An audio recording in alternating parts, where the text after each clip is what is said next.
आता हे आहे माझा भाचा आणि ते मागचे आहेत माझे पप्पा. तर नातवाला रोज सकाळ संध्याकाळ दुपार असा एक बाहेरचा फेरफटका मारण्यासाठी हे दोघे बाहेर पडतात. आणि माझ्या पप्पांनी आहे ना आत्तापर्यंत कपड्याची कधी इस्त्रीसुद्धा मोडू दिली नाही. एवढे प्रॉपर राहणारे माझे पप्पा आज बिना चप्पलचे त्याच्या मागे फिरत आहे. तर नातवासाठीचं हे प्रेम आहे त्यांचं, हे पाहून मला पण छान वाटतं. आणि तुम्हाला मी मागच्या व्हिडिओमध्ये ना सांगितलं होतं की रुमाल ना किचनमधल्या कशा वॉश करायच्या. तर त्याने ना रुमाल पहा किती स्वच्छ निघालेले आहे आणि खूप सॉफ्ट झालेले आहे.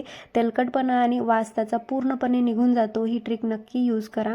आणि आज आमच्याकडे मस्त अशी गाड्या धुण्याची मोहीम सुरू झाली होती. कारण खूप दिवसांपासून गाड्यांवर भरपूर धूळ पाहत होतो, पण काही ती साफ करणं होत नव्हतं. तर आज न धुण्याचाच मुहूर्त काढून घेतला. तिकडं गाड्या धुतल्या जात होत्या आणि इकडं माझे झाडं धुतल्या जात होते.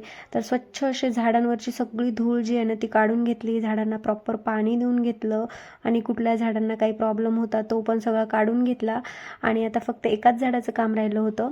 आणि आजच्या जेवणाचा मेन्यू होता सकाळचा, तो म्हणजे झणझणीत असं चिकन, जे की खूप सोप्या पद्धतीने रेसिपी बनवली होती.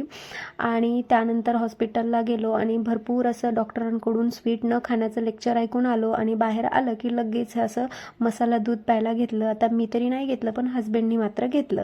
तर छान असं मसाला दूध घेतलं आणि घरी आलो. आणि मुलांना आज खायची होती तांदळाची खीर, ती बनवायला घेतली. रेसिपी खरंच खूप सोपी आहे आणि अगदी टेस्टी आहे. नक्की ट्राय करा.